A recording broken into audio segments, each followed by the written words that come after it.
Ayoko na sa iyo, Florencia. Pirmahan mo na ang mga papeles na yan bago pa kita tuluyang kaladkarin palabas ng pamamahay na ito.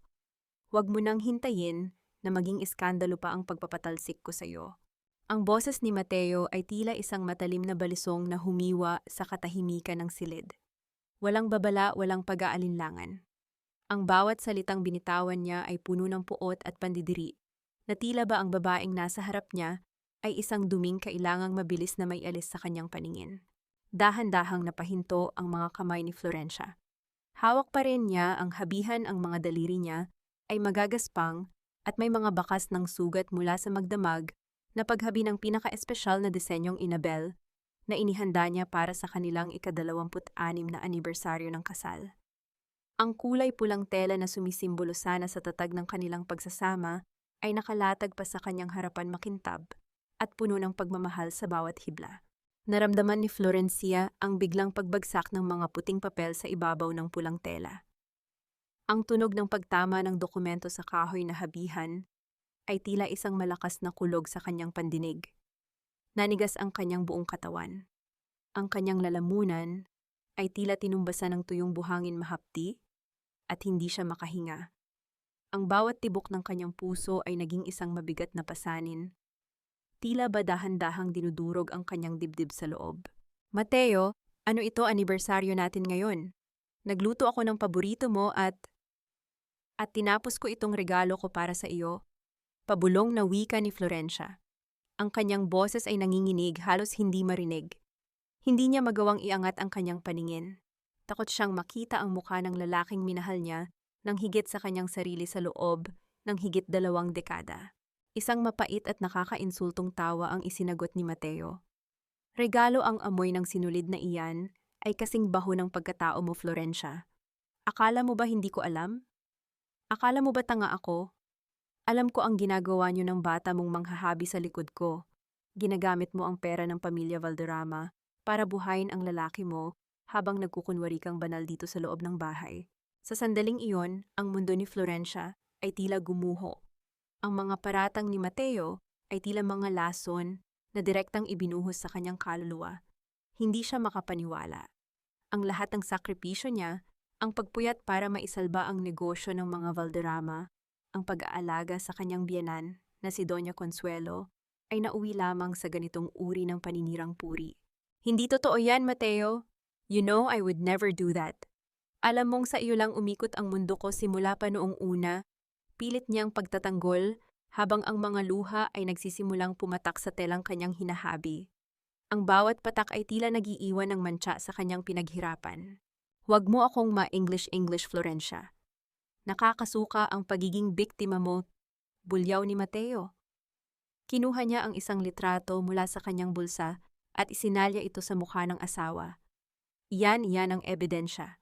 Kasama mo siya sa bodega. Huwag mong sabihing nagtuturo ka lang maghabi dahil kitang-kita ang pagiging malapit niyo. Hindi pa nakakasagot si Florencia nang bumukas ang pinto at pumasok ang isang babaeng mas bata. Mas maputi at suot ang isang mamahaling damit na gawa rin sa Inabel, ngunit ito ay disenyong ninakaw mula sa pribadong koleksyon ni Florencia. Si Beatrice. Mateo, darling, tama na yan. Huwag mo nang sayangin ang laway mo sa babaeng yan. Sabi ko naman sa iyo, she's just a gold digger na nagpapanggap na martyred pa. Maarteng wika ni Beatrice habang humahawak sa braso ni Mateo. Tumingin si Mateo kay Beatrice nang may lambing na kailanman ay hindi na nakita ni Florencia sa loob ng maraming taon. You're right, Beatrice. Hindi siya karapat-dapat sa bahay na ito. Florencia, pirmahan mo na ang waiver. Iiwan mo ang lahat. Ang pangalang Valderrama, ang iyong debt, at pati ang karapatan mo sa lupang ito. Wala kang ititira. Kung hindi hihilahin kita sa korte at sisiguraduhin kong mabubulok ka sa kulungan sa salang pangangalunya at pagnanakaw. Napatingin si Florencia sa kanyang mga kamay. Ang mga daliring dati ay mabilis humawak ng sinulid ngayon ay tila paralisado. Ang lamig ng paligid ay unti-unting pumapasok sa kanyang mga buto. Tila nakikita niya ang bawat taon ng kanyang buhay na mabilis na hinihila palayo sa kanya, tila isang hibla ng tela, na dahan-dahang binubunot hanggang sa mawala ng anyo ang buong habi. Dito ba talaga nagtatapos ang lahat? Ang 26 na taon ba ng katapatan ay katumbas lamang ng ilang pirasong papel at isang malupit na kasinungalingan. Sa gitna ng kanyang pagkasira isang katanungan, ang paulit-ulit na umaalingaw-ngaw sa kanyang isipan, tila isang malungkot na himig ng nakaraan. Bakit ang pag-ibig na itinanim ko sa lupang ito ay saksak ng patalim ang naging ani ko sa dulo, na natiling nakayuko si Florencia habang ang anino ni na Mateo at Beatriz ay tila nagdidilim sa kanyang harapan, naghihintay sa kanyang tuluyang pagluhod at pagkabigo. Lumabas ka na, hindi mo deserve na tumapak kahit sa huling baitang ng hagdanang ito. Ang boses ni Mateo ay umalingaw-ngaw sa buong mansyon ng mga Valderrama, tila isang hagupit na bumasag sa dignidad ni Florencia. Hindi lamang ang kanyang mga gamit ang itinapon sa labas, kundi ang buong pagkatao niya na binuo niya sa loob ng 26 na taon. Ang mga katulong na dati ay yumuyukod sa kanya, ay ngayon ay nakatungo hindi makatingin, habang ang iba ay may halong pangungutya sa kanilang mga mata dahil sa mga maling paratang na kumalat na tila apoy sa tuyong damo. Bit-bit ang isang maliit na bag na naglalaman lamang ng ilang pirasong damit, at ang kanyang mga kagamitan sa paghahabi humakbang si Florencia palabas ng malaking pinto. Ang sikat ng araw sa Vigan ay tila nakakapaso hindi dahil sa init nito, kundi dahil sa kahihiyang nararamdaman niya habang nakatayo sa gitna ng Calle Crisologo. Ang mga batong kalsada na dati ay saksi sa kanyang tagumpay bilang reyna ng Inabel ngayon ay tila mga saksi sa kanyang pagbagsak.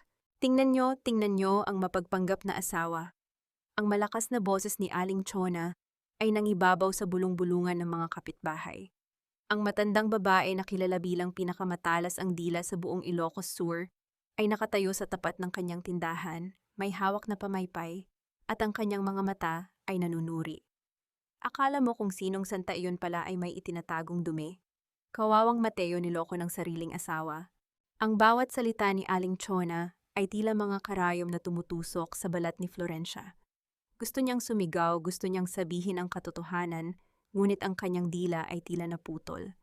Ang bigat ng hiya ay mas mabigat pa sa anumang kargamento. Sa kulturang ito, ang mantsa sa pangalan ay mas masakit pa sa sugat sa katawan. Sa itaas ng balkonahe ng mansyon nakatayo si Mateo, kasama si Beatriz. Sinadya nilang ipakita ang kanilang sarili sa publiko. Humawak si Mateo sa rehas ng balkonahe, ang kanyang mukha ay may bakas ng pait na ipinapakita niya sa mga taong nanonood. Mga kababayan, saksi kayo sa sakit na ibinigay sa akin ng babaeng ito. Binigay ko ang lahat ngunit pagtataksil ang isinukli niya, sabi ni Mateo sa malakas na boses sapat na para marinig ng mga dumadaang turista at mga taga-Vigan. Napansin ni Florencia ang pagkutitap ng mga cellphone ng mga tao sa paligid. Kinukunan siya ng video, ginagawa siyang tuntungan ng tsismis na bukas ay pagpipiestahan sa buong bayan. Sa gitna ng kaguluhan, napatingin si Florencia sa bintana ng silid ni Doña Consuelo. Doon nakita niya ang anino ng kanyang biyenan. Nakatayo ang matanda tuwid ang likod, ngunit hindi ito gumagawa ng anumang kilos para tulungan siya. Ang katahimikan ni Doña Consuelo ay mas masakit pa kaysa sa sigaw ni Mateo. Wait, Mateo darling. Nakalimutan mo ang isang bagay. Nakangising wika ni Beatriz. Habang dahan-dahang hinahaplos ang leeg ni Mateo, tumingin siya sa ibaba kay Florencia, at ang kanyang mga mata ay puno ng tagumpay. Ang kwintas na iyan ay pag-aari ng mga Valderrama. Hindi ba dapat ibalik mo muna ang hindi sa iyo bago ka lumayas? Lalong nag-init ang mukha ni Florencia. Ang kwintas na suot niya ay ang tanging alaala ng kanyang kasal, isang tradisyonal na alahas na ipinasa sa kanya ni Doña Consuelo noong araw na tinanggap siya sa pamilya. Nanginginig ang kanyang mga kamay habang pilit na kinakalas ang lock ng kwintas. Nang maalis niya ito, naramdaman niya ang lamig sa kanyang leeg, ang lamig ng pagiging wala. Inihagis ni Mateo ang isang barya sa paanan ni Florencia, isang kilos na nagdulot ng malakas na tawanan mula kay Beatriz at bulong-bulungan sa mga tao. Ang tunog ng barya sa ibabaw ng cobblestones ay tila isang malungkot na kampana ng kamatayan para sa kanyang dangal. Ipinagkakait ko sa iyo ang bawat sentimo ng Valderrama, Florencia. Mula ngayon, wala kang kinalaman sa hungdet sa lupang ito at sa pangalang dinala mo ng 26 na taon. Umalis ka na bago ko patawagin ang mga pulis para kaladkarin ka palabas ng Vigan. Tumalikod si Florencia, ang kanyang likod ay nanatiling tuwid sa kabila ng panginginig ng kanyang tuhod. Habang naglalakad siya palayo, naramdaman niya ang bawat mata na nakatitig sa kanya, ang bawat bulong na tila isang sumpa.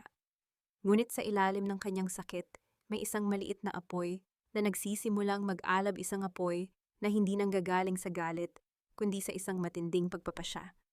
Hindi pa rito nagtatapos ang kwento ng telang Annabelle. Huwag mo akong hawakan. Nakakadiri ang mga kamay mo, Nay. Ayoko nang maging anak ng isang katulad mo. Ang boses ni Lara ay tila isang kumpas ng kidlat na tumama sa gitna ng dibdib ni Florencia. Sa lahat ng sakit na natanggap niya simula kaninang umaga, ang mga salitang ito mula sa kanyang kaisa-isang anak ang pinakamatalim. Ang batang inaruga niya, ang batang pinuyatan niya tuwing may lagnat, at ang batang itinuring niyang pinakamahalagang hiyas ng kanyang buhay, ay nakatayo ngayon sa harap niya na may mga matang puno ng muhi at pandidiri. Napatigil si Florencia sa gilid ng kalsada, ang kanyang mga kamay ay nakaabot pa sa hangin, nagnanais na haplusin ang pisngi ni Lara sa huling pagkakataon. Ngunit mabilis na umatras ang dalaga, tila ba ang presensya ng sariling ina ay isang nakakahawang sakit na dapat iwasan. Sa mga kamay ni Lara ay hawak ang isang kulay asul na scarf, isang telang Annabelle na may disenyong binakol na personal na hinabi ni Florencia para sa darating na ika-20 kaarawan ng anak. Bawat hibla niyon ay nilapatan ng panalangin at pangarap para sa kinabukasan ni Lara. Anak Lara, makinig ka sa akin. Hindi totoo ang mga sinasabi ng papa mo. Alam mong hinding-hindi ko magagawa ang mga paratang na iyon. Pagmamakaawa ni Florencia, ang kanyang boses ay basag at puno ng pighati. Ang kanyang mga luha ay muling umagos, dahan-dahang gumuguhit sa kanyang mukha na tila mga sugat na hindi na maghihilom. Liar, narinig ko kayo ni Papa kagabi. Sabi ni Papa, balak mo raw akong itapon sa ampunan kapag nakuha mo na ang lahat ng pera ng pamilya. Sinabi niya sa akin na ginagamit mo lang ako para makuha ang tiwala ni Lola Consuelo. Sigaw ni Lara, ang kanyang mukha ay namumula sa galit. Hindi niya alam na ang lahat ng iyon ay bahagi ng masalimuot na gaslighting ni Mateo para tuluyang ilayo ang loob ng anak sa ina. Dahan-dahang lumapit si Mateo mula sa likuran ni Lara at ipinatong ang kanyang kamay sa balikat ng dalaga, tila isang mapagkalingang ama. Hayaan mo na siya, Lara. Ganyan talaga ang mga taong makasarili. Hindi kanya kailanman minahal. Sa isang iglap, itinaas ni Lara ang asul na scarf. Lumakad siya patungo sa isang pandekorasyong sulo na nakasabit sa labas ng tarangkahan ng mansyon. Walang pag-aalinlangan niyang idinikit ang mamahaling tela sa apoy. Ang tunog ng dahan-dahang pagtupok ng apoy sa mga hibla ng sinulid ay tila ang tunog ng pagkapunit ng kaluluwa ni Florencia. Ang amoy ng nasusunog na tela ay humalo sa alimuom ng kalsada, isang mabigat at nakakasuffocate na amoy ng pagtatapos. Ito ang nararapat sa lahat ng alaala mo, Nay. Ayoko nang may matira kahit isang bakas mo sa buhay ko. Malamig na wika ni Lara habang pinapanood ang abo na tinatangay ng hangin patungo sa mukha ni Florencia. Ang bawat piraso ng nasunog na tela na dumadapo sa balat ni Florencia ay tila mga buhay na uling na humahapdi. Napasandal siya sa isang poste ng kuryente, ang kanyang mga tuhod ay tuluyan ng nanghina. Ang kanyang puso na dati ay puno ng pag-asa na may isang taong maniniwala sa kanya ay tuluyan ng nagkapira-piraso. Ngunit ang huling dagok ay hindi pa natatapos. Dahan-dahang lumapit si Beatrice at tumayo sa tabi ni Mateo. Ang kanyang ngiti ay tila isang lason na dahan-dahang kumakalat.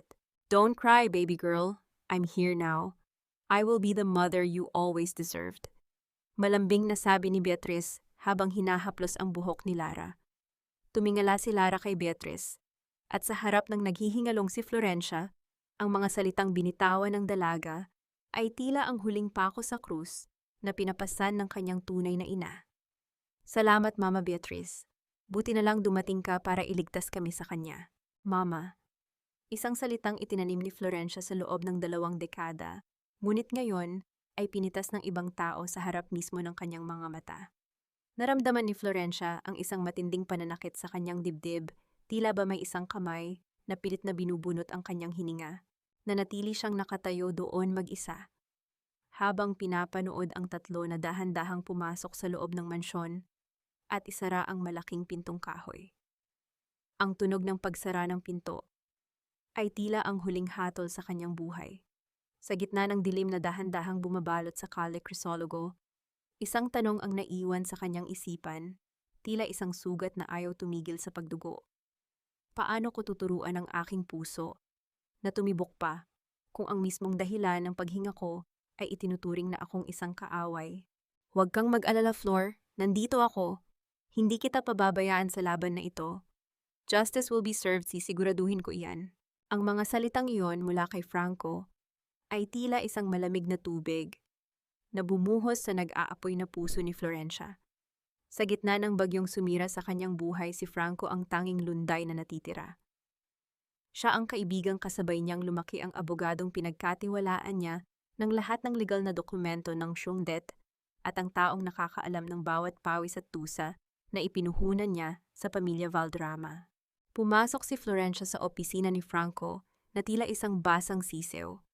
Ang kanyang mga paa ay pagod na pagod mula sa paglalakad sa ilalim ng init at ulan ng vegan, at ang kanyang mga mata ay namamaga pa rin mula sa walang katapusang pag-iyak. Ang bango ng mamahaling kape at ang amoy ng mga lumang libro sa loob ng opisina ay nagbigay sa kanya ng panandaliang pakiramdam ng seguridad. Isang pakiramdam na akala niya ay tuluyan na niyang naiwan sa mansyon. Uminom ka muna, Flor. You look exhausted. Malambing na sabi ni Franco habang inilalapag ang isang baso ng tubig sa harap niya. Ang kanyang mga mata ay puno ng simpatya o hindi bababa sa iyon ang akala ni Florencia. Franco, kailangan nating bawiin ang lahat. Si Mateo, si Beatriz, kinuha nila pati ang pagkatao ko. Ang mga ebidensya na itinago ko, ang mga bank records, nandyan pa naman. Di ba nanginginig na tanong ni Florencia? Ang kanyang pag-asa ay nakasalalay sa isang manipis na hibla ng tiwala. Tumango si Franco at naglabas ng isang makapal na folder. Nandito ang lahat, Flor, pero kailangan nating maging mabilis bago pa nila tuluyang mailipat ang mga assets. I need you to sign these documents. Ito ay isang power of attorney para payagan akong i-freeze ang lahat ng accounts ni Mateo at mabawi ang pangalan mo sa Syungdet. Dahil sa matinding pagod at labis na tiwala, hindi na nagawang basahin ni Florencia ang maliliit na letra sa bawat pahina. Ang tanging nakikita niya ay ang pangako ng hustisya. Kinuha niya ang panulat, ang kanyang kamay ay nanginginig habang inilalagay ang kanyang lagda sa ibaba ng dokumento. Ang tunog ng dulo ng panulat na kumakaskas sa magaspang na papel ay tila ang huling tibok ng isang pusong naghahanap ng kanlungan. Nang matapos ang huling pirma, dahan-dahang kinuha ni Franco ang mga papel. Sa isang sandali, ang hangin sa loob ng opisina ay tila nagbago. Ang dating mainit at mapagkalingang aura ni Franco ay naglaho, pinalitan ng isang nakakapangilabot na katahimikan. Isang maliit na ngiti ang sumilay sa kanyang mga labi, hindi ngiti ng isang kaibigan, kundi ngiti ng isang Maningila na sa wakas ay nakuha na ang kanyang huli. Alam mo ba, Flor, napakadali mong paikutin. Mahinahong wika ni Franco. Ang kanyang boses ay naging malamig, tila ba galing sa kailaliman ng isang madilim na kuweba. Salamat sa mga pirmang ito. Hindi mo alam na ibinigay mo na sa akin ang huling kapangyarihan na mayroon ka. Hindi mo na mababawi ang Syungdet dahil sa mga papel na ito, ikaw mismo ang umamin na ginamit mo ang pondo ng kumpanya para sa pansariling interes. Nanlaki ang mga mata ni Florencia. Tila ba may isang malaking bato na bumagsak sa kanyang sikmura. Anong sinasabi mo, Franco? Kaibigan kita. Bakit mo ito ginagawa? Tumayo si Franco at lumapit sa kanya. Yumuko siya ng bahagya at bumulong sa tenga ni Florencia. Ang kanyang hininga ay tila isang mantsa sa balat ng babae. Kaibigan, huwag kang magpatawa. Ang pamilya mo ang sumira sa tatay ko nung bata pa ako. Pinanood ko siyang mabulok sa kahihiyan dahil sa lolo ni Mateo. At ikaw ang naging tulay ko para tuluyang mapabagsak ang imperyo ng mga Valderrama. Kailangang magdusa ni Mateo, pero kailangan mo ring sumama sa paglubog niya dahil naging bahagi ka ng pamilyang iyon. Nabitawan ni Florencia ang baso ng tubig. Ang tunog ng pagbasag ng kristal sa sahig ay tila ang tunog ng huling piraso ng kanyang buhay na nagkakapira-piraso. Ang tubig ay kumalat sa kanyang paanan, tila mga luha ng langit na nakikiramay sa kanyang pagkawala. Welcome to your downfall, Flor, huling wika ni Franco habang itinuturo ang pinto. At huwag ka nang babalik dito. Wala ka ng abogado, wala ka ng pera, at simula ngayon, mayroon ka ng record sa pulisya bilang isang magnanakaw. Lumabas si Florencia mula sa opisina ni Franco na tila isang anino ng kanyang dating sarili. Ang bawat hakbang niya sa kalsada ay tila paglubog sa isang kumunoy na walang katapusan. Sa gitna ng kawalan, isang nakakapanghina na katotohanan ang bumalot sa kanya. Sino pa ang matitira para sa akin kung ang mismong taong pinagkatiwalaan ko ng aking kaligtasan ay siya palang humukay ng aking libingan trap-trap? Ang ulan sa Vigan ay hindi lamang tubig na bumabagsak mula sa langit. Para kay Florencia ito ay tila mga luhang galing sa mga anitong nagmamasid sa pighati ng isang babaeng wala nang matuluyan. Ang bawat patak na humahampas sa kanyang balat ay may dalang lamig na tumatagos hanggang sa kanyang kaluluwa, pinapaalala sa kanya na sa gabing ito ang kalsadang kinalakihan niya ang tanging tumanggap sa kanyang pagod na katawan. Naglakad siya nang walang tiyak na direksyon, bitbit ang kanyang bag na lalong bumibigat dahil sa pagkakasipsip ng tubig ulan. Ang kanyang mga paa na dati ay marahang humahakbang sa makikinis na sahig ng mansyon ngayon ay bumabaon sa putik ng gilid ng kalsada. Napahinto siya sa tapat ng isang maliit at lumang kubo sa dulo ng bayan, malayo sa karangyaan ng Calle Crisologo. Ito ang tahanan ni Nanay Isabel, ang pinakamatandang manghahabi na tinulungan ni Florencia noong mga panahong halos wala nang makain ang pamilya nito. Dahan-dahang kumatok si Florencia. Ang tunog ng kanyang kamao sa lumang kahoy ay mahina, tila ba natatakot siyang baka maging ang huling pintong ito ay sumara rin sa kanyang harapan. Ngunit nang bumukas ang pinto, hindi pandidiri o panghuhusga ang sumalubong sa kanya, kundi ang amoy ng mainit na tsa at ang nag-aalalang mukha ni Nanay Isabel. Diyos ko, Florencia, anong nangyari sa iyo, anak? Ang nagulat na tanong ng matanda.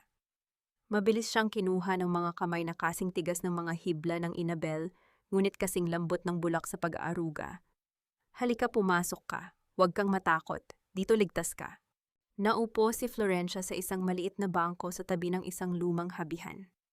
Ang init ng apoy mula sa kalan ay dahan-dahang nagpapakalma sa kanyang nanginginig na kalamnan. Inabutan siya ni Nanay Isabel ng isang tasa ng mainit na sabaw ng malunggay. Walang karne, walang mamahaling sangkap, ngunit sa panlasa ni Florencia iyon, ang pinakamasarap na pagkaing natikman niya sa buong buhay niya. Salamat, Nanay Isabel. Wala na akong mapuntahan. Ninakaw nila ang lahat.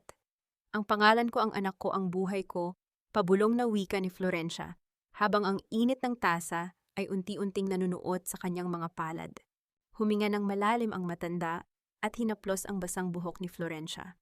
Anak, ang tela ay mas tumitibay kapag ito ay hinihila at hinihigpitan sa habihan.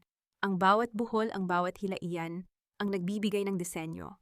Baka kailangan mong maging hibla muna bago ka maging isang magandang obra muli. Napatingin si Florencia sa kanyang mga kamay.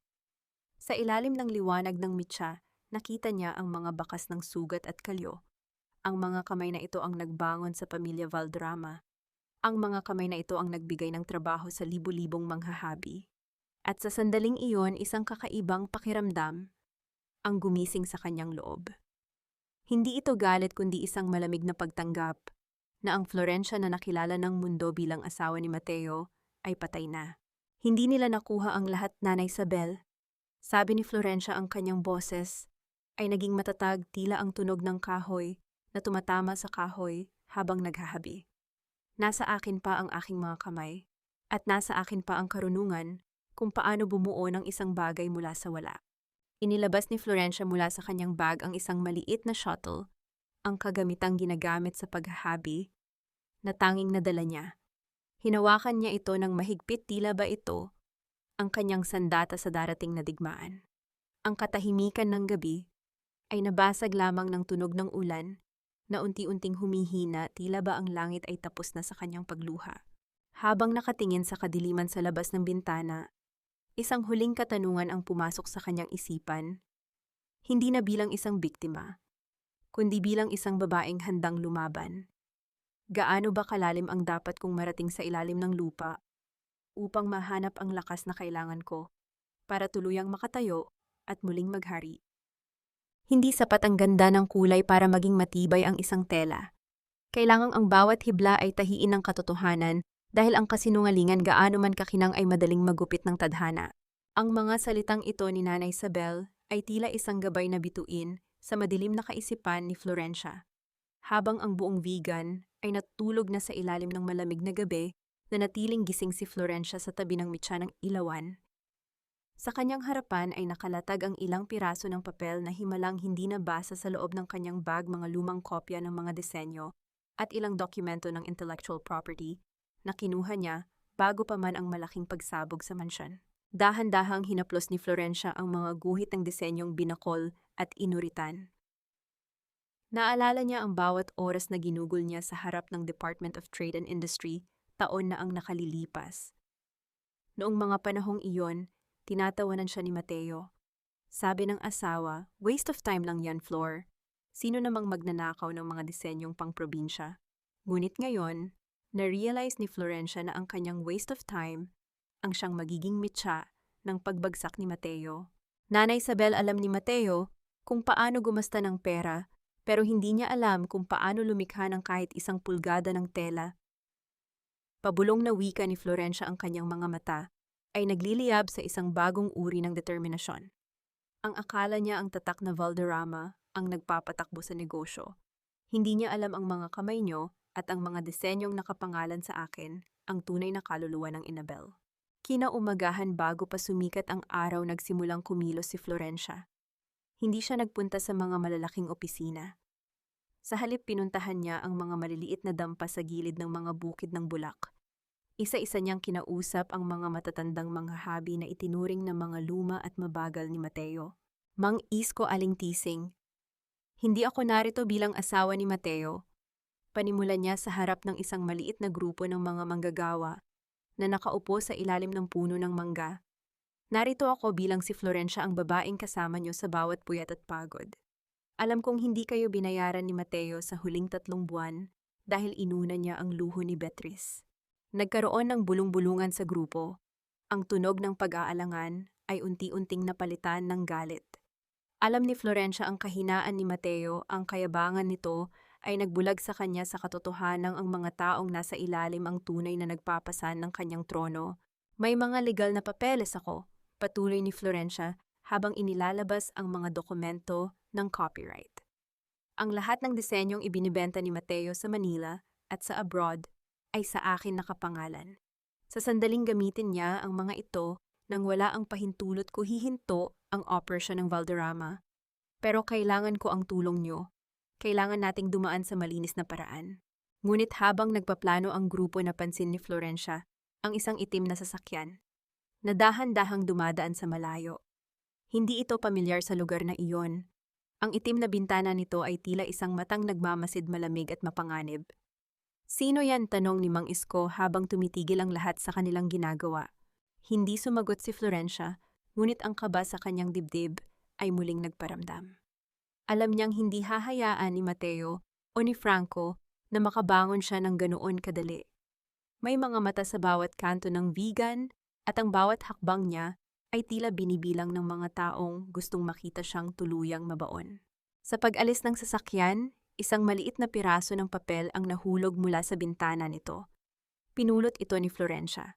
Sa loob nito ay may nakasulat na isang pamilyar na address sa Manila, isang lugar na matagal na niyang kinalimutan, at isang pangalan na nagpabilis sa tibok ng kanyang puso. Hindi lang pala si Mateo ang kalaban ko, bulong ni Florencia sa sarili habang ang papel ay unti-unting nalulukot sa kanyang palad. Pata, hindi ka imbitado rito, Florencia. Ang mga basurang katulad mo ay dapat na nasa kalsada, hindi sa loob ng selyadong sala na ito na tanging mga may dangal lamang ang pwedeng tumapak. Ang tinig ni Mateo ay nangingibabaw sa loob ng bulwagan, matalas at puno ng pagmamayabang. Sa gitna ng nagniningning na mga chandelier at ang amoy ng mamahaling alak, nakatayo siya. Sa tabi ni Beatrice na suot ang isang kumukutitap na bestidong kulay ginto. Ang piging na iyon ay hindi lamang para sa pagdiriwang ng tagumpay ng kumpanya, kundi isang hayagang deklarasyon ng kanyang kalayaan mula sa babaeng naging katuwang niya sa loob ng 26 na taon. Ngunit ang lahat ng ingay at tawanan sa loob ng silid ay biglang huminto nang humakbang papasok si Florencia. Hindi siya mukhang pulubi, hindi siya mukhang talunan. Suot niya ang isang itim na terno na gawa sa Inabel, isang disenyo na tila kinuha mula sa kailaliman ng gabi. Ang kanyang buhok ay maayos na nakapusod at ang kanyang mukha bagamat maputla ay nagtataglay ng isang uri ng kapangyarihan na tila hindi kayang buwagin ng anumang unos. Nandito ako hindi para makikain, Mateo, ang malamig na sagot ni Florencia. Ang kanyang boses ay hindi sumisigaw, ngunit umalingaw-ngaw ito sa bawat sulok ng mansyon. Nandito ako dahil sa bawat poste, bawat tile ng sahig na ito, at bawat hibla ng kurtinang nakasabit dyan, may bakas ng aking pawis. Wala kang karapatang ipagkait sa akin ang huling pagtingin sa bahay na ako ang bumuo. How dare you, guard, bakit niyo pinapasok ang babaeng ito? Bulyaw ni Beatrice, ang kanyang mukha ay namumula sa galit dahil sa pagkaagaw ng atensyon. You're just a criminal, Florencia, isang magnanakaw na dapat ay nasa kulungan na. Magnanakaw. Lumingon si Florencia kay Beatrice nang may isang mapait na ngiti. Ang tunay na magnanakaw ay iyong kumukuha ng hindi sa kanya asawa man o disenyo. Beatrice, ang damit na suot mo ngayon, alam mo bang ako ang gumuhit niyan? Ang disenyo ng Inabel na iyan ay protektado ng aking pirma sa DTI. Kaya bago mo ako tawaging magnanakaw, siguraduhin mong hindi ka nakabalot sa ninakaw na pagkatao. Napahiya si Beatrice sa harap ng mga bisita. Ang bulong-bulungan ay muling nabuhay, ngunit sa pagkakataong ito, may halong pag-aalinlangan sa mga tingin nila kay Mateo. Hindi nakaligtas sa paningin ni Florencia ang isang lalaking nakatayo sa madilim na sulok ng balkonahe.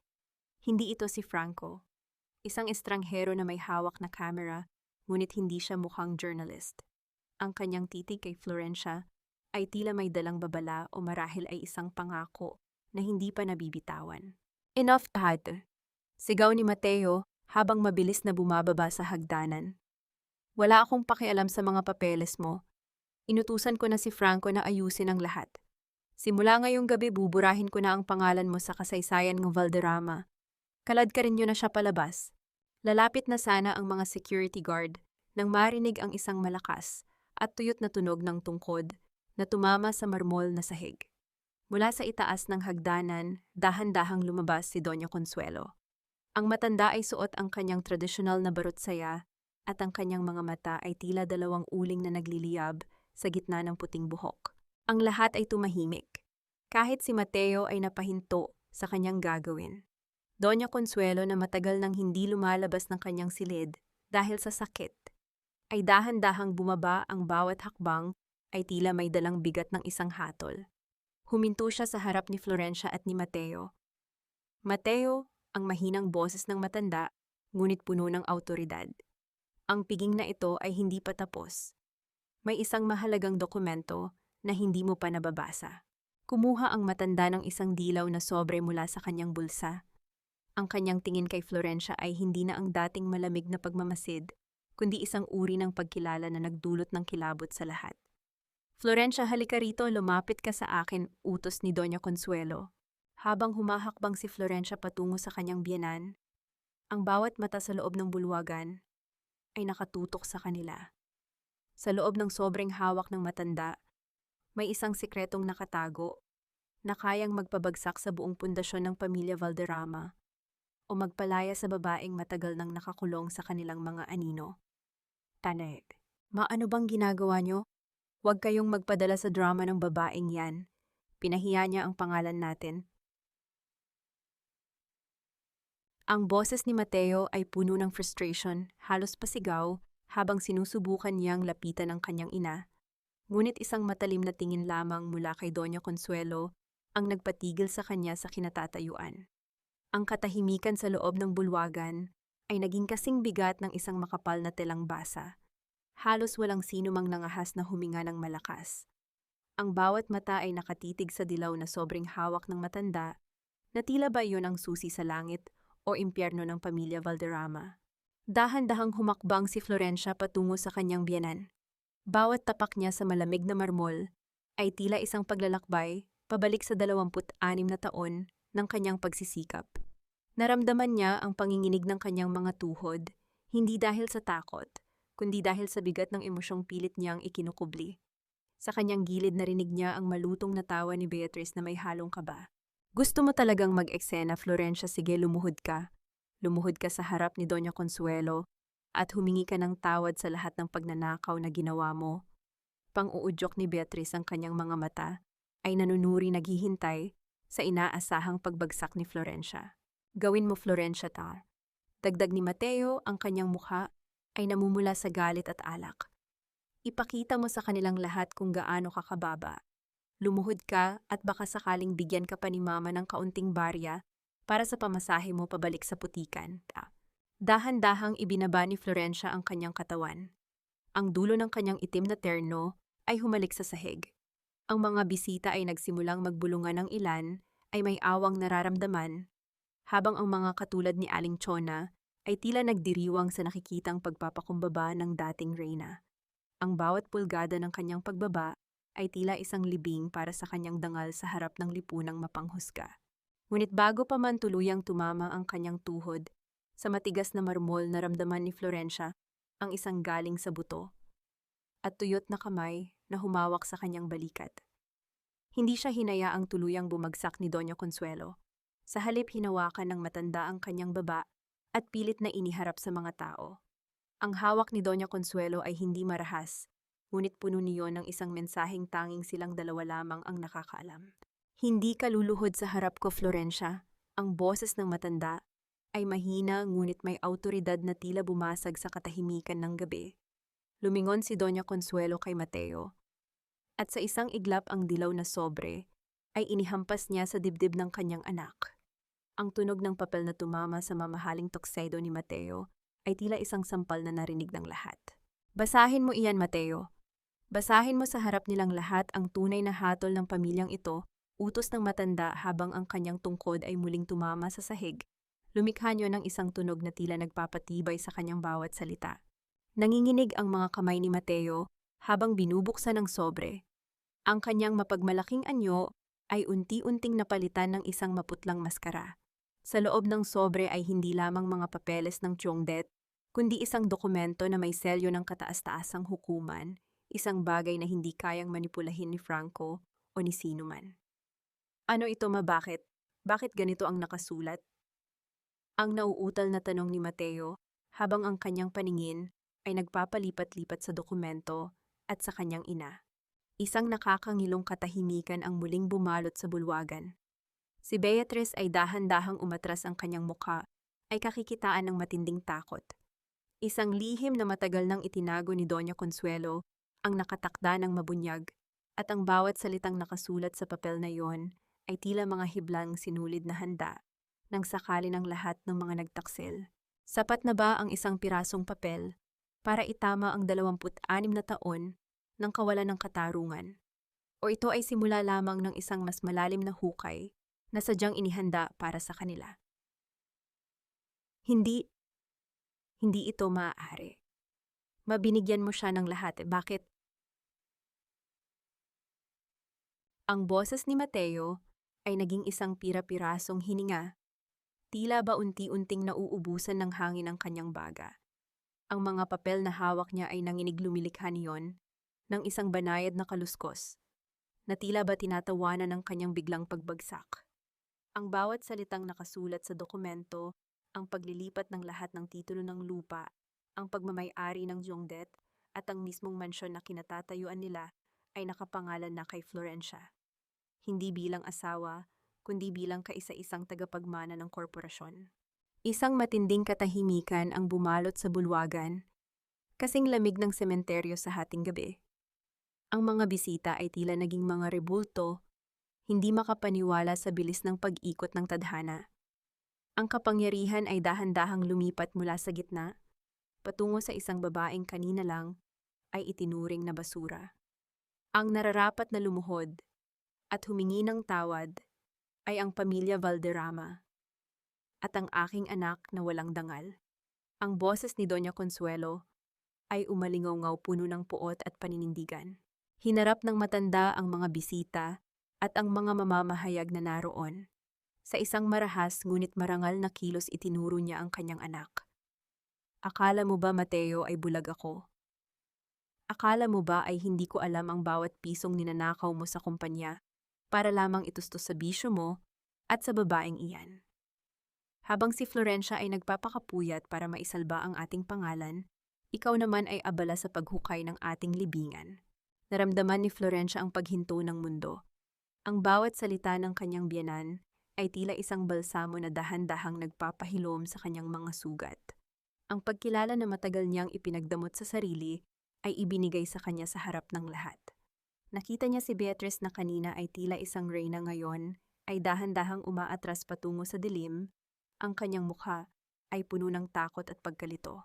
Mateo Valderrama, patuloy ni Doña Consuelo habang ang kanyang tungkod ay tumama sa sahig sa huling pagkakataon bilang pagpapatibay.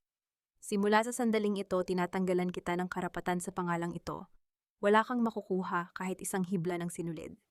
Ipinagkakatiwala ko ang lahat kay Florencia, ang tanging tao na tunay na nagmahal sa pamilyang ito nang walang hinihintay na kapalit. Isang malakas na tunog ng pagbukas ng malaking pinto ang bumasag sa tensyon. Pumasok ang ilang mga lalaking naka-uniforme mga pulis na may dalang warrant. Hindi sila dumating para kay Florencia.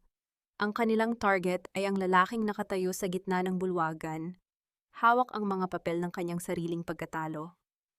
Mr. Mateo Valderrama, you are under arrest for financial fraud and tax evasion. Ang malamig na pahayag ng opisyal. Napatingin si Mateo kay Florencia, ang kanyang mga mata ay puno ng pagsusumamo at takot.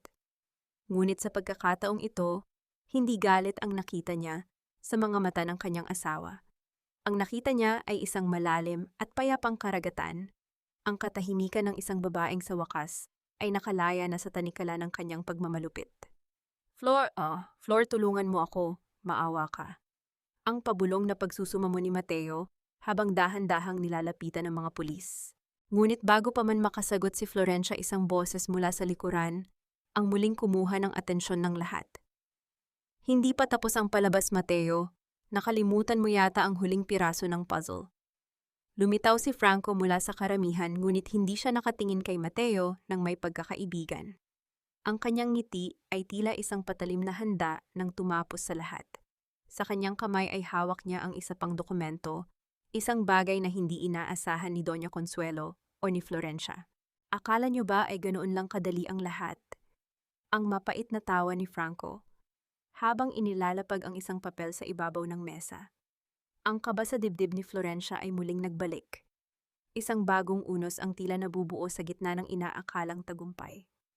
Ano ang huling barahan ni Franco na kayang bumali sa desisyon ng matandang Valderrama? Ano iyan, Franco, isang huling desperadong hakbang para iligtas ang sarili mo? Ang boses ni Florencia ay matatag, ngunit ang kanyang puso ay tila isang tambol na mabilis ang pagtibok. Nakatayo siya sa tabi ni Doña Consuelo, pinagmamasdan ang lalaking itinuring niyang pinakamalayong kaibigan, ngunit naging pinakatusong ahas. Si Franco ay naglakad patungo sa gitna ng bulwagan.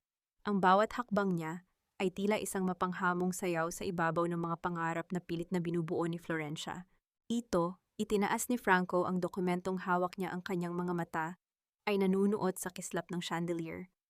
Ito ang pirma mo, Florencia. Ang pirma na nagpapatunay na ang lahat ng karapatan mo sa kongdet at sa mga disenyong ipinaglalaban mo ay inilipat mo na sa akin bago pa man mangyari ang gabing ito.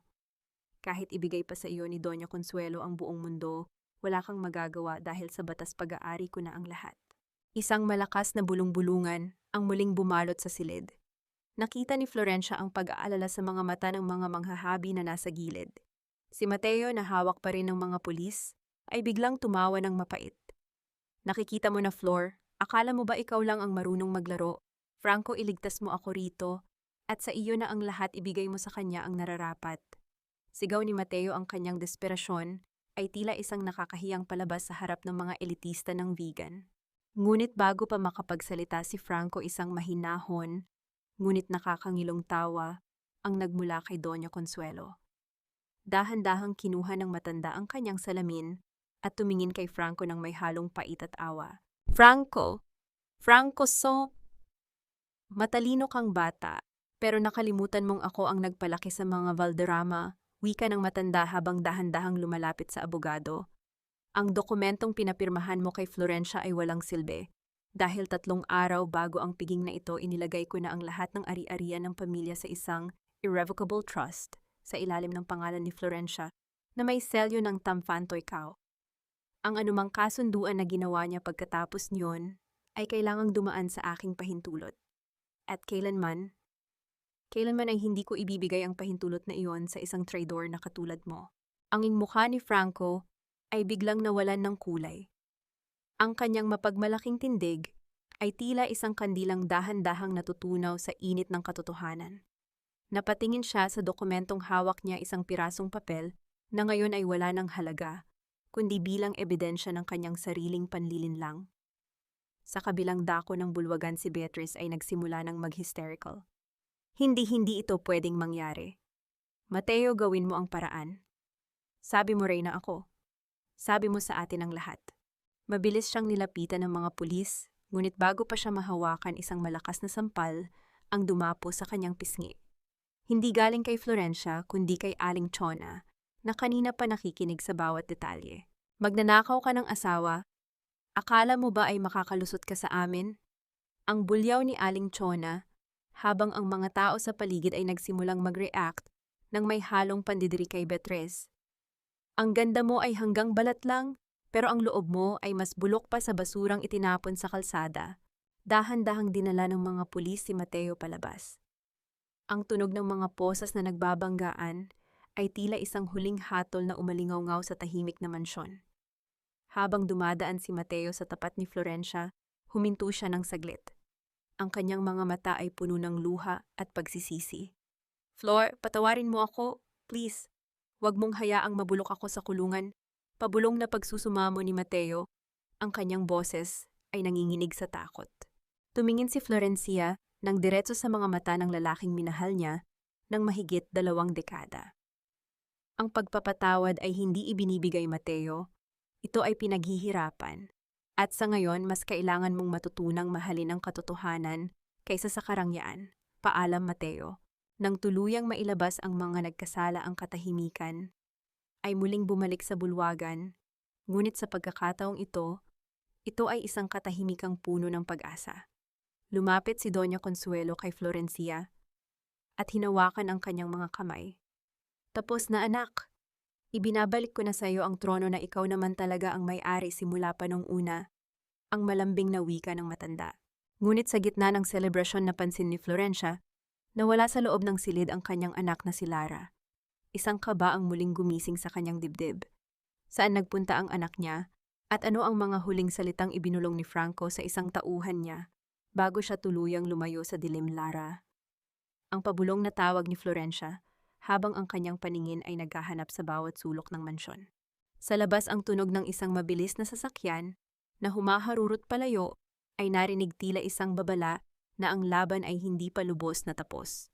May isang mahalagang bahagi pa ng kanyang buhay ang nawawala at hindi siya titigil hanggat hindi ito nababawi. Patawarin mo ako, Nay. Ang tanga-tanga ko. Paano ko nagawang saktan ang tanging taong tunay na nagmahal sa akin? Ang boses ni Lara ay tila isang basag na plaka puno ng pighati at matinding pagsisisi. Natagpuan siya ni Florencia sa dulo ng hardin malapit sa lugar kung saan sinunog ng dalaga ang asul na scarf noong nakaraang araw. Nakaluhod si Lara sa malamig na lupa, ang kanyang mga balikat ay nayayanig sa bawat paghikbi.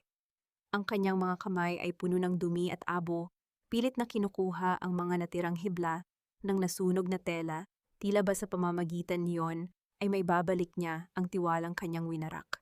Huminto si Florencia ilang hakbang ang layo mula sa kanyang anak. Ang hangin galing sa dagat ng Ilocos ay umiihip ng malamig, tinatangay ang amoy ng basapang lupa at ang pait ng nakaraan. Naramdaman ni Florencia ang isang matinding kirot sa kanyang dibdib. Hindi dahil sa galit, kundi dahil sa makitang ganito kadurog ang batang kanyang pinalaki. Ang bawat luhang pumapatak mula sa mga mata ni Lara ay tila isang patalim na muling humihiwa sa mga sugat ni Florencia, na hindi pa man din lubos na naghihilom. Nay, narinig ko po. Narinig ko ang lahat kanina sa mansyon, patuloy ni Lara habang pilit na tumitingala sa kanyang ina. Ang kanyang mga mata ay namamaga at puno ng takot na baka sa pagkakataong ito wala na siyang babalikang yakap. Sinabi ni Papa, sinabi ni Mateo, na hindi mo raw ako mahal. Pinaniwala niya ako sa mga kasinungalingan niya dahil gusto ko lang namang maramdaman na kabilang talaga ako sa pamilyang ito. I'm sorry, Ma. I'm so sorry. Dahan-dahang lumapit si Florencia. Ang tunog ng kanyang mga hakbang sa damuhan ay tila isang marahang himig sa gitna ng katahimikan. Hindi niya agad binuhat ang anak. Nanatili siyang nakatayo sa harap nito pinagmamasdan ang bunga ng kanyang mga sakripisyo na ngayon ay nakaluhod sa kanyang paanan. Lara, ang sugat sa balat ay madaling gamutin. Ang boses ni Florencia ay mahinahon, ngunit may dalang bigat ng awtoridad.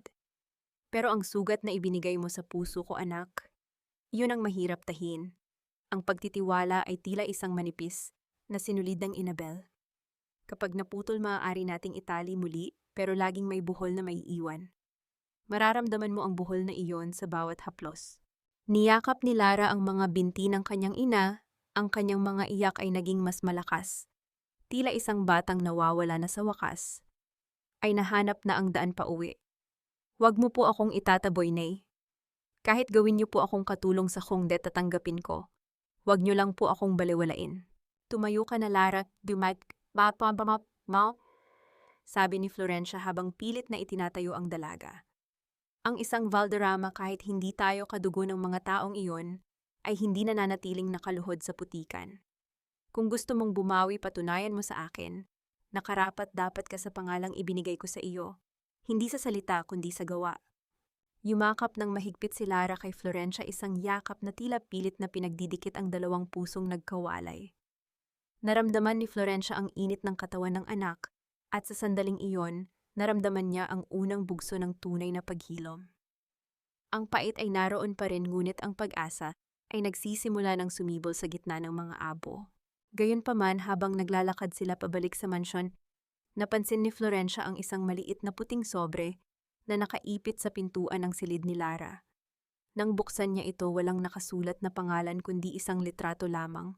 Isang litrato ni Lara noong bata pa ito kasama ang isang lalaking hindi si Mateo, kundi isang pamilyar na mukha na matagal na niyang ibinaon sa limot. Ang panginginig ng mga kamay ni Florencia ay hindi na maitago. Lumingon siya sa paligid, ngunit ang dilim ng gabi ay tila may itinatagong mas malalim pang lihim. Bakit hawak ni Franco ang nakaraan ni Lara? At ano ang kinalaman ng lalaking nasa litrato sa huling banta ng abogado bago ito tuluyang lumayo?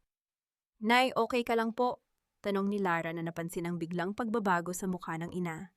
Itinago ni Florencia ang litrato sa kanyang bulsa. Ang kanyang puso ay muling bumilis ang tibok. Wala, anak. Mauna ka na sa loob. May kailangan lang akong tingnan. Habang pinapanood ni Florencia ang pagpasok ni Lara, isang nakakangilong katotohanan ang dahan-dahang nabubuo sa kanyang isipan. Ang pagkapanalo niya kay Mateo ay simula pa lamang ng isang mas malaking digmaan. Isang digmaan kung saan ang nakaraan ay handang sunugin ang lahat ng kanyang kasalukuyan.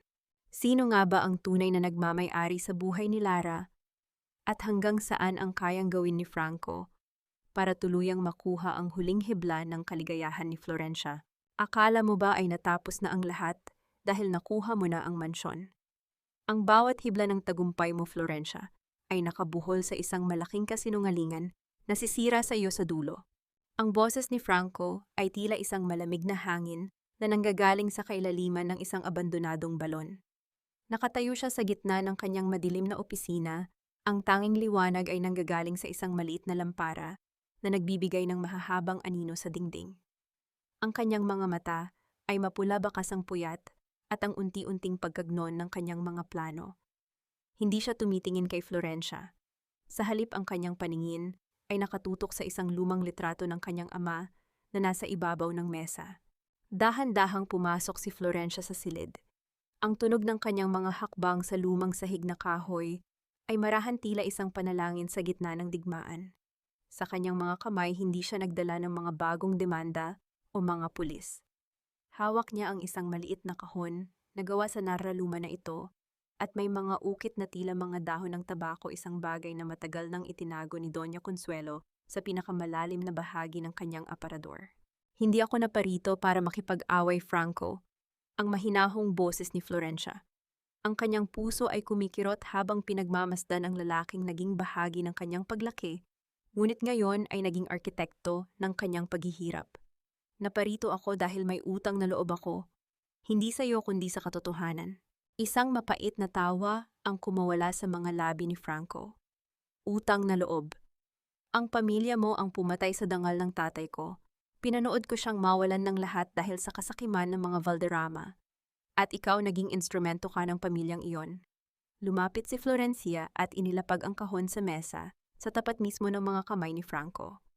Basahin mo ang mga liham na nasa loob niyan. Yan ang mga sulat ng nanay mo kay Doña Consuelo noong mga panahong akala mo ay winawasak kami ng tatay mo.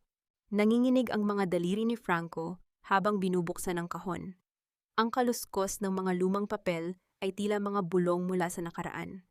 Habang binabasa niya ang mga salitang isinulat ng kanyang ina, ang kanyang matigas na anyo ay unti-unting gumuho.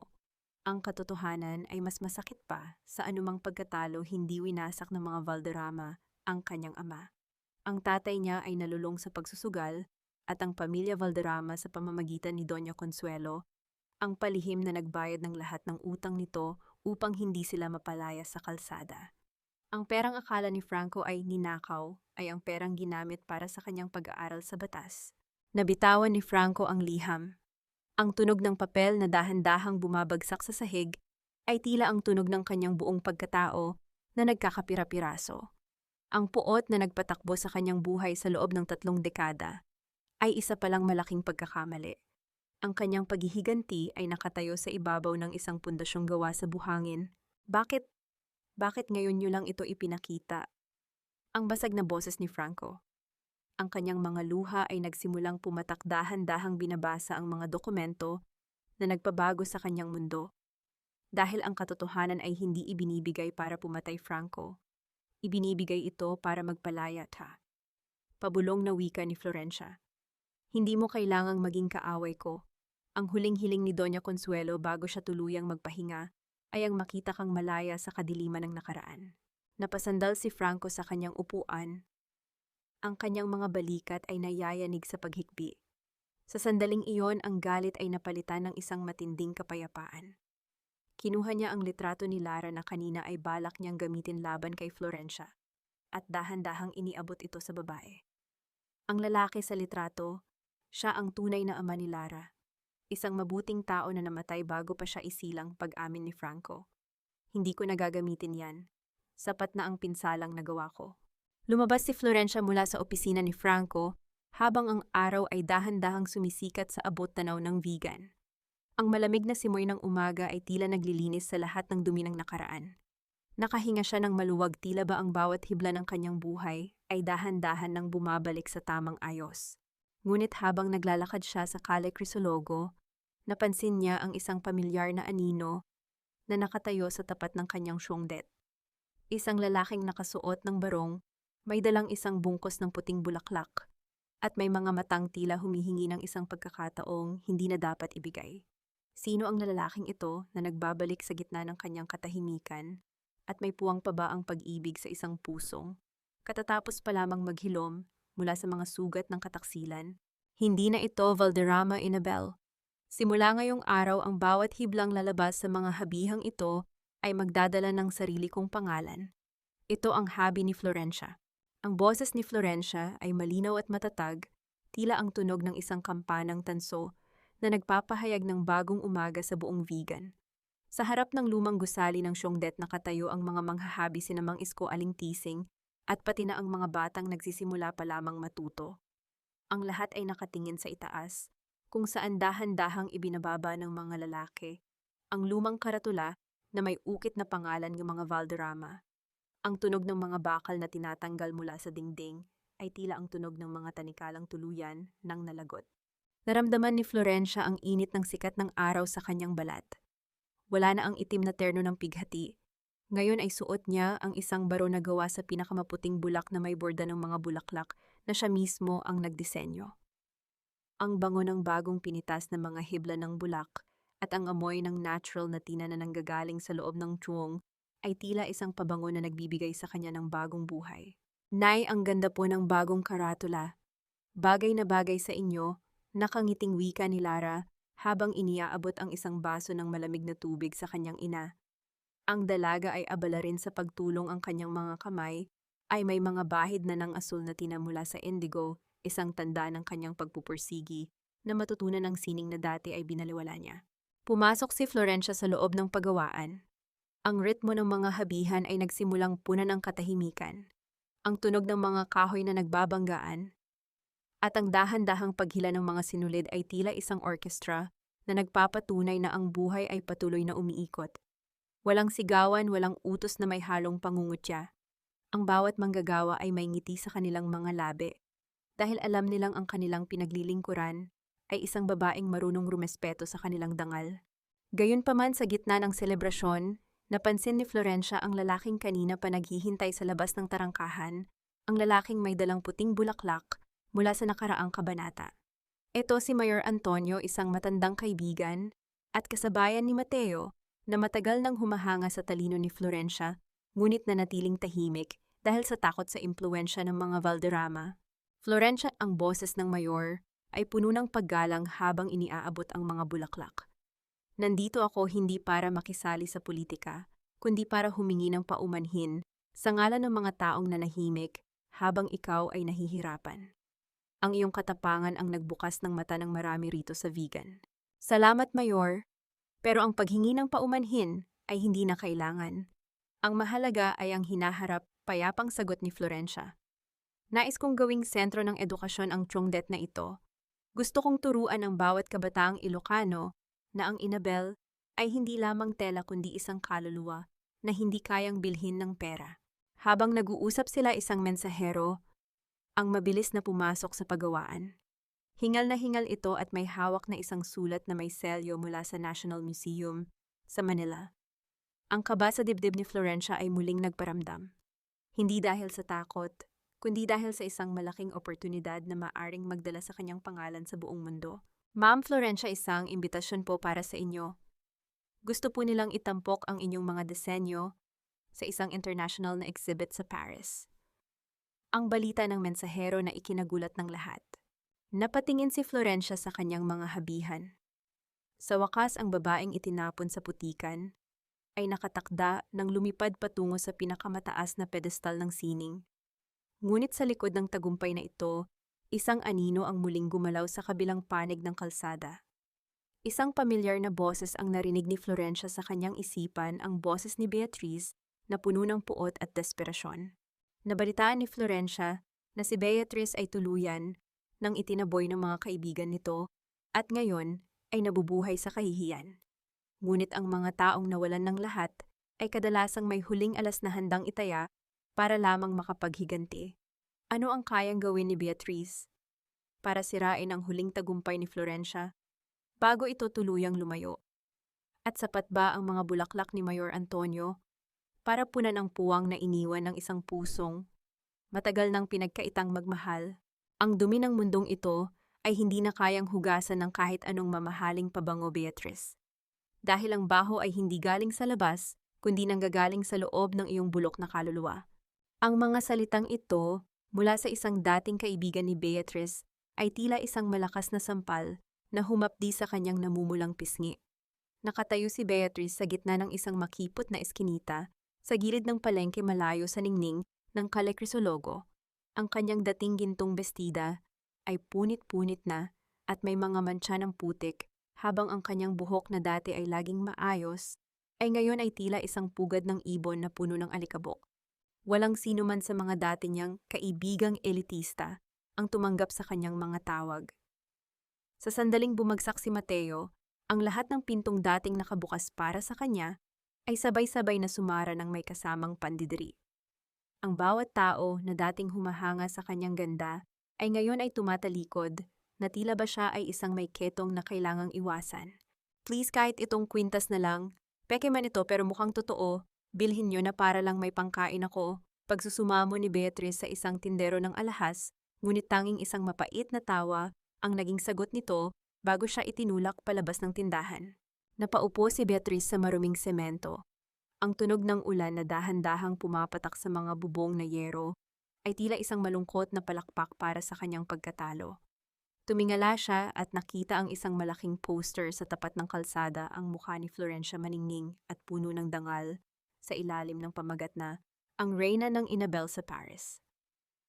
Ang tagumpay ni Florencia ay tila isang malaking sulo na lalong nagpatingkad sa dilim na kinalalagyan ni Beatriz.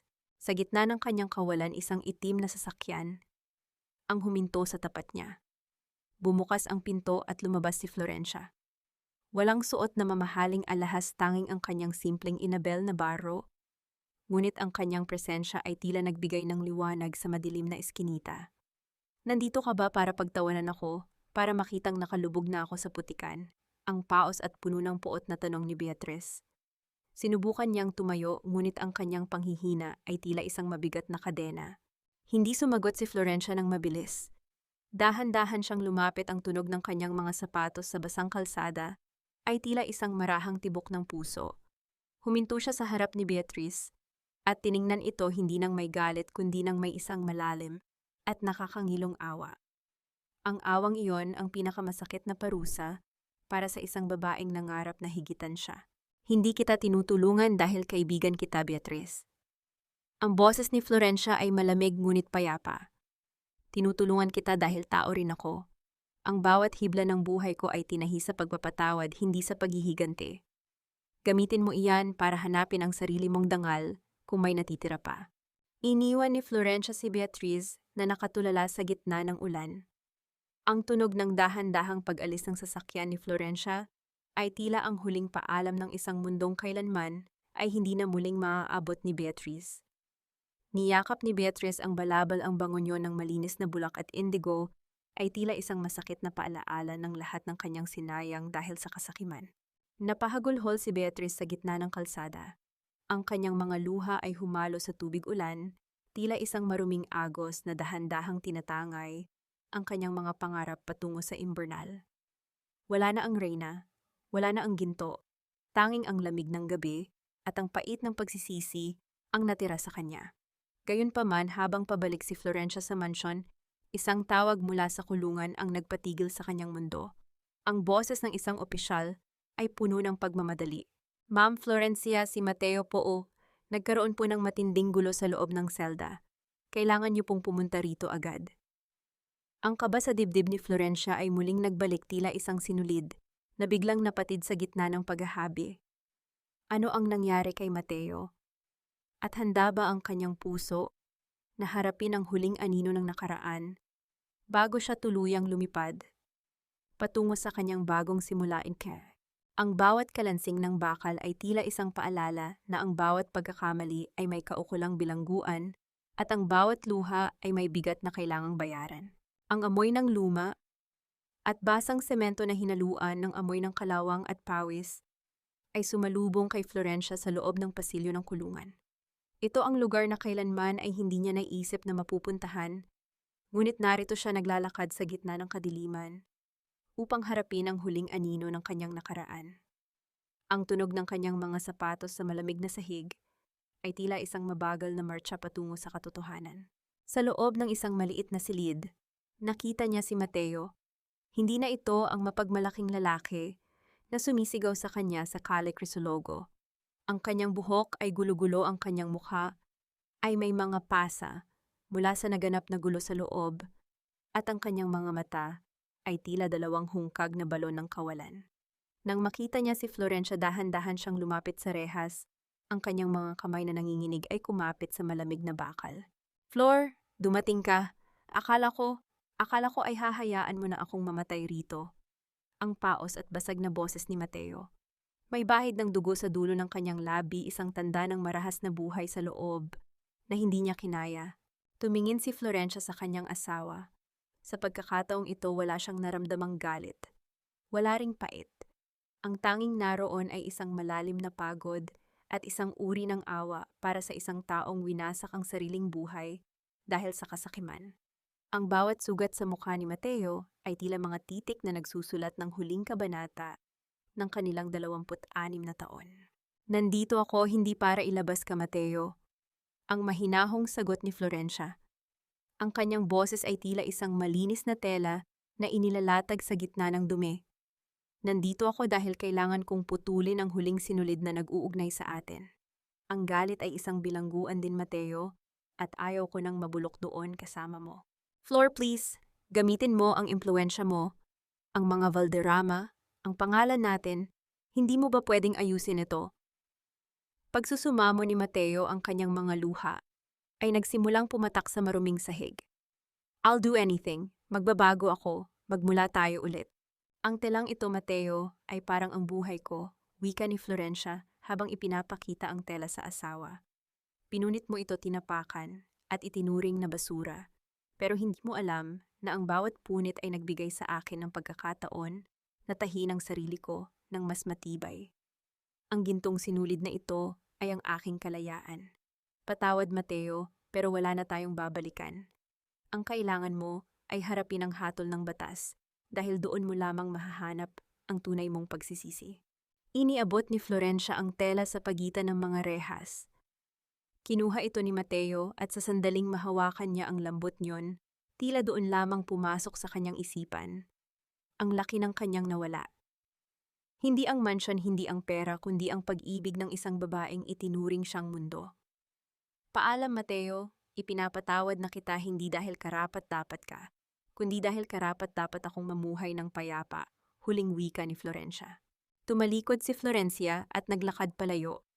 Ang tunog ng pagsara ng malaking pintong bakal sa likuran niya ay tila ang huling tuldok sa isang mahaba at masakit na pangungusap. Nang lumabas siya ng kulungan, ang sariwang hangin ng vegan ay sumalubong sa kanya. Tumingala siya sa langit kung saan ang mga bituin ay nagsisimula ng magpakita. Pagbalik sa mansyon, tumayo si Florencia sa kanyang paboritong balkonahe. Sa kanyang tabi ay si Lara na ngayon ay payapang nakasandal sa kanyang balikat. Sa ibaba ang mga ilaw ng Calle Crisologo ay tila mga kumukutitap na pangarap. Wala na ang pangalang Valderrama sa kanyang puso, tanging ang pangalang Florencia, isang babaeng matatag, isang ina at isang reyna ng sarili niyang tadhana.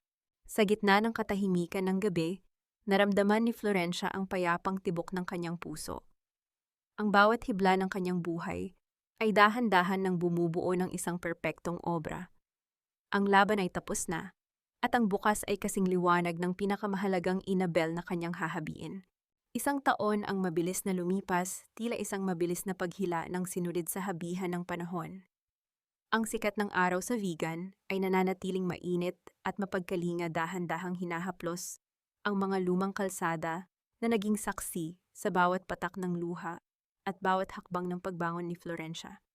Sa loob ng kungdet na may malaking karatula na Habi ni Florencia, ang ritmo ng mga kahoy na nagbabanggaan ay tila isang masayang awitin na nagpapatunay na ang buhay ay patuloy na umiikot ng may bagong pag-asa. Nakatayo si Florencia sa gitna ng paggawaan, pinagmamasdan ang mga bagong manghahabi na tinuturuan ni Lara. Ang kanyang anak ay hindi na ang naliligaw na dalaga noong nakaraang taon. Ngayon si Lara ay isang mahusay na tagapangalaga ng sining na may mga kamay na kasing lambot ang bulak ngunit kasing tatag ng nara sa pagharap sa mga hamon. Ito ang tunay na tagumpay para kay Florencia, hindi ang mga parangal mula sa Paris or ang mga titulong hawak niya, kundi ang makitang ang kanyang anak ay lumalakad sa landas ng katotohanan at pagpapakumbaba. Naitapos na po ang huling batch para sa exhibit sa Manila. Ang ganda po ng kinalabasan, tila may sariling buhay ang bawat kulay, nakangiting wika ni Lara habang lumalapit sa kanyang ina. Pinunasan ng dalaga ang isang bahid ng alikabok sa balikat ni Florencia, isang simpleng kilos ng pagmamahal na palaging nagpapainit sa puso ng ina. Salamat, Lara. Ang telang iyan ay hindi lamang gawa sa sinulid, kundi gawa sa pasensya at pag-unawa, sagot ni Florencia, habang dahan-dahang hinahaplos ang isang telang binokol na nakalatag sa mesa.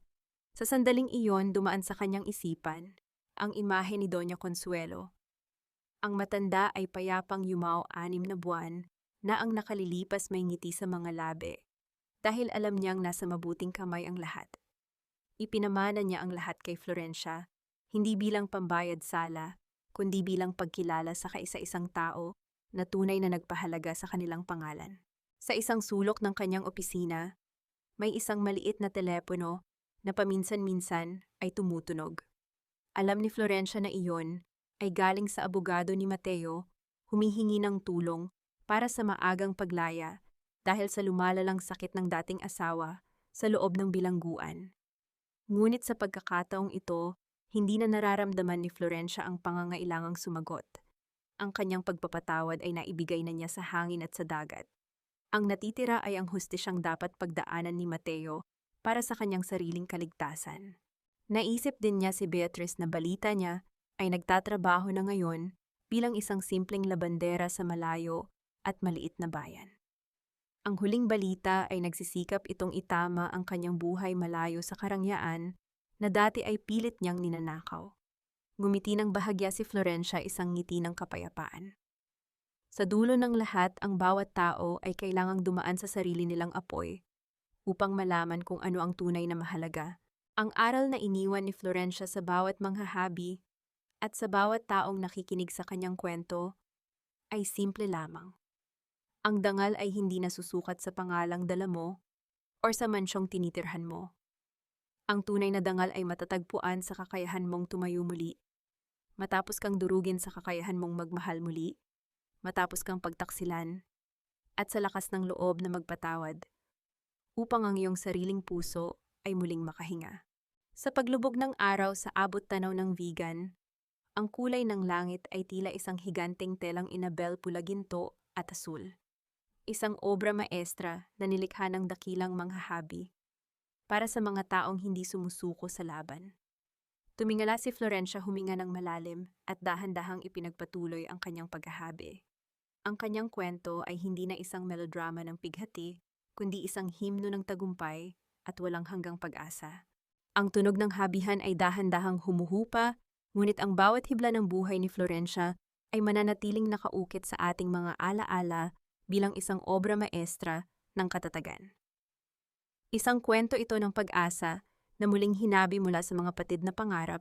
Mga mahal kong tagapakinig, maraming salamat sa inyong pagtitiyaga. Nasamahan ako sa mahabang paglalakbay na ito hanggang sa huling yugto. Habang isinusulat ko ang mga bahagi kung saan sinunog ni Lara ang scarf na pinaghirapan ni Florencia at ang sandaling pilit siyang pinaluhod sa harap ng mapanghusgang madla, nadurog din ang aking puso. Tila naramdaman ko ang bawat hapdi ng kataksilan, na tila isang sinulid na pilit na binubunot mula sa ating sariling laman. Ang kwentong ito ay hindi lamang basta bunga ng imahinasyon. Ito ay hango sa mga totoong karanasan ng maraming kababaihan na dumaan sa matinding unos, ngunit piniling manatiling marangal. Ibinuhos ko ang aking buong puso at bawat patak ng aking pagsisikap upang ipakita na ang ating mga sugat ay hindi kapintasan, kundi mga gintong sinulid na nagpapatibay sa ating pagkatao. Kung kayo ang nasa kalagayan ni Florencia, magagawa niyo rin bang patawarin ang mga taong sumira sa inyo o mas pipiliin niyo ang pananahimik habang pinapanood silang bumagsak? Naniniwala ba kayo na ang pagpapatawad ang tunay na susi sa ating kalayaan? Sana ay naging kaibigan niyo ako sa mga sandaling ito. Saan niyo ba pinakikinggan ang ating kwento? Marahil ay habang nagluluto ng hapunan para sa pamilya, nagtutupi ng mga damit o sa gitna ng inyong pahinga. Matapos ang isang pagod na araw, gusto kong malaman ang inyong mga saloobin. Huwag po kayong mag-atubiling mag-iwan ng mensahe sa ating comment section dahil bawat kwento nyo ay mahalaga sa akin. Kung ang kwentong ito ay nakapagbigay sa inyo ng inspirasyon, naway i-like at i-share nyo rin ito sa inyong mga mahal sa buhay para mas marami pa tayong pusong mahilom. Dalangin ko ang inyong kaligtasan at isang payapang gabi. Tandaan nyo, kayo ang tanging may hawak ng shuttle sa inyong sariling habihan. Gawin nyo itong pinakamagandang kwento ng inyong buhay. Hanggang sa muli nating pagkikita. Pamagat ng kwento, habi ng dangal ang pagbangon ni Florencia. Paalala. Ang lahat ng mga tauhan at sitwasyon sa kwentong ito ay katang-isip lamang na nilikha para sa layuning libangan at upang maghatid ng positibong mensahe.